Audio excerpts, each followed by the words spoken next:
आणि मला एक गोष्ट कळत नाही, ही जेव्हा तेव्हा माझ्यामध्ये काय येते. आणि मेनका, तुला दिसत नाही होय हिच्यामुळं आई माझ्यासंग कशी वागली ते. तिच्यामुळे नाही, आई तुमच्यामुळे अशा वागतायत. शरू, मध्ये बोलू नकोस, गप्प बस. ताई बोलू दे मला. शरू,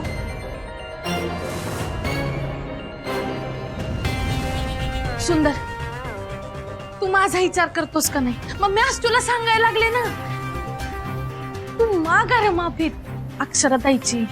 हे बघ, मी अक्षराची माफी मागणार नाही आणि कोणी मी मला जबरदस्ती करायची नाही, कळलं ना. माझं एकदा ठरलं म्हणजे ठरलं.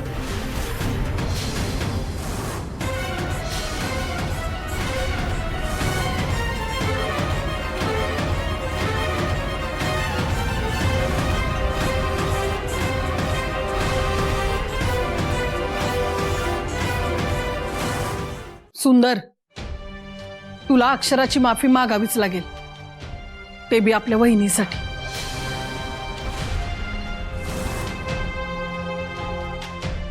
का म्हणून? हा, काय याची माफी मागायची? आणि मला एक कळत नाही, तुम्ही समजे ना सतत त्या अक्षराचा टेंबा का मिरवायला लागलाय.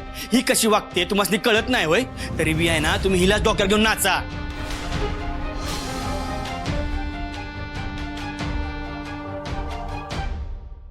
सुंदर, सुंदर, मी तुझ्या पाया पडते, हवं तर नाक घासते बाबा, पण तू अक्षराताईची माफी माग.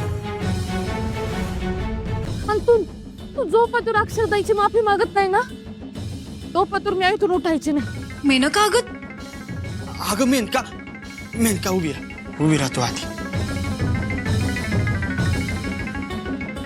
ठीक आहे मेनका, तू सांगतेस ना म्हणून मी अक्षराची माफी मागतो, फक्त तू सांगतेस म्हणून.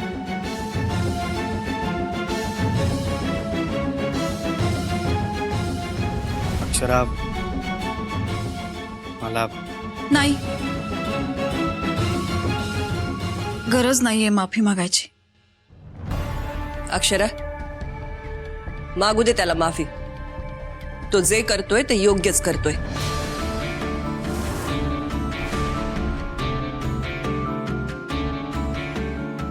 अक्षरा, मला माफ कर, माझी चूक झाली. माफ केलं मी. काही नाही आता माझ्या मनात असं.